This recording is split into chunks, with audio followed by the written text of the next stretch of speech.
Right. That what happened was hip hop blew up on its own so strong that the things that they started talking about in hip hop, we unfortunately started embracing it as a value system in the African American community. Here's three things you always heard in hip hop when this became prevalent and what used to be underground became mainstream. Here's the three things you always heard. You always heard, don't trust anyone, mob, money over bitches, Right. and no snitching. Right. Okay? If you really live the street life, them three things might help you survive the street life. Right. What happened is hip hop became so big, we start speaking to these principles. Ain't none of us nowhere close to being in the streets. Right. And we're living these principles. When you think about those three things, how could you ever come together culturally if you live by those three things? Because those three things are to help you survive individually in the street life if you choose that life. Right.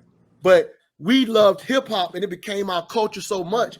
I'm going to college talking about not snitching on some stuff we're doing in college, but ain't no street life stuff. Right.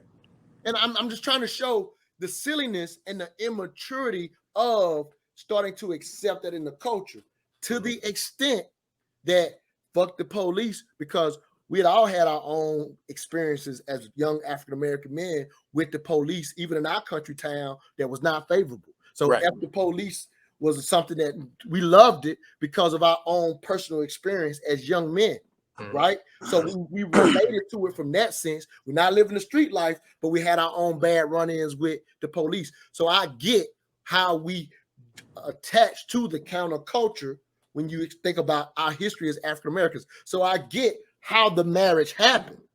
But when I see what's happening with Young Thug at this point, where now we see an artist who's possibly not separating, right? Not just talking about it, but possibly, keeping it real and actually living possibly what they speak about. Again, right now it's alleged, but usually you don't escape no 10-year RICO. That's just keeping it a buck, right? Yeah. But more like it. So in fact, if he goes down for this, he's no longer separating it. When I'm watching that, I'm going, okay, it's time for us who were raised in this hip hop thing to grow up. We actually should be highlighting District Attorney Fannie T. Willis for taking a street gang that's possibly responsible for 50 murders off the street. That's not something we're comfortable saying because we've accepted a value system that does not apply for a culture to coming together whatsoever. What culture comes together where there's no trust, hate is women, and if somebody get harmed, you ain't supposed to say nothing?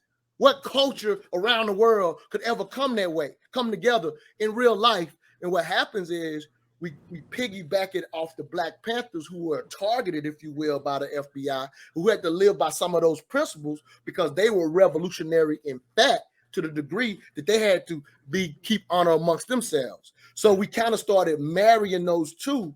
But the honest truth about the gangster culture, it's an extremely selfish culture that only exploits our community. And at the end of the day, as much as we may like the mob and the Italian movies and the gangster movies, at the end of the day, in Italy, the Italian government and Italian people don't care for the mafia.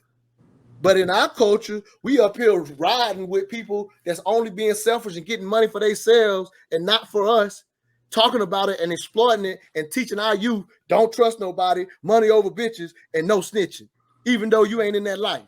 It's time to grow up, hip hop.